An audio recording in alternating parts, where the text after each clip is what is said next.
మన పరిశుద్ధ గ్రంథాన్ని హెబ్రీయులకు రాసిన పత్రిక 10వ అధ్యాయము 37వ వచనాన్ని చదువుకుందాము. హెబ్రీ 10వ అధ్యాయము 37వ వచనం. ఇక కాలం బహు కొంచెముగా ఉన్నది, వచ్చుచున్నవాడు ఆలస్యము చేయక వచ్చును. దేవునికి స్తోత్రం. ఇక కాలము బహు కొంచెముగా ఉన్నది, వచ్చుచున్నవాడు ఆలస్యం చేయక వచ్చును. దేవుని బిడ్డలారా, ఇక్కడ కాలము అనేటువంటి పదం వినబడుతుంది. ఇక కాలము కొంచెముగా ఉన్నది, వచ్చుచున్నవాడు ఆలస్యం చేయక వచ్చును. పౌలు భక్తుడు హెబ్రీ సంఘానికి తెలియజేస్తున్నటువంటి సత్యం.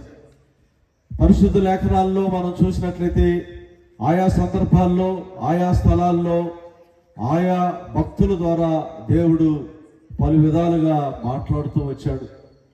ఈ రాత్రి సమయంలో కూడా ఈ కొరగల్లు గ్రామంలో దేవుడు నీతో నాతో ప్రత్యేకంగా మాట్లాడాలని అనుకుంటున్నాడు. అలా నమ్మిన వాళ్ళందరూ చేతులు దేవుని స్తోత్రాలు చెల్లిద్దాము.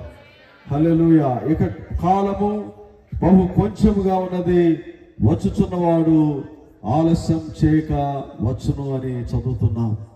దేవుని బిడ్డలారా, క్రైస్తవ జీవితం అనేది ఏదో అది తాత్కాలికంగా జీవితాన్ని చేసేటువంటి జీవితం కాదు. క్రైస్తవ్యానికి పునాదులు ఉన్నాయి, క్రైస్తవ్యానికి ఒక నిరీక్షణ ఉంది, క్రైస్తవ్యానికి విశ్వాసం ఉంది, క్రైస్తవ్యానికి ఒక పరలోక రాజ్యం అనేది ఉంది.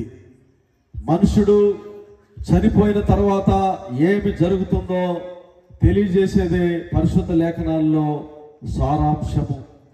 బైబిల్ అనేది చాలా ప్రాముఖ్యమైనటువంటి గ్రంథం. ఈ 2025వ సంవత్సరంలో గడిచినటువంటి 3 సంవత్సరాల నుండి కూడా ప్రపంచవ్యాప్తంగా బైబిల్ గ్రంథం అనేది చాలా ప్రాచుర్యం చెందింది.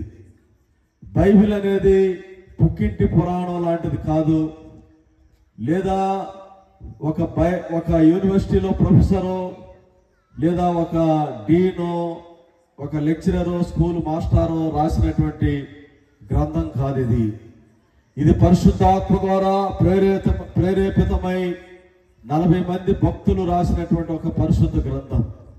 ఇంచుమించు 1600 సంవత్సరాల నిడివి, డ్యూరేషన్ పీరియడ్ 1600 years. బైబిల్ అనే పదానికి అర్థము బిబిలియా అనే గ్రీక్ పదం నుండి వచ్చింది. బిబిలియా అనగా ఏ గ్రూప్ ఆఫ్ బుక్స్ అని అర్థం. అంటే 66 పుస్తకాల సంకలనము అని అర్థం బైబిల్ అనే దానికి అర్థం.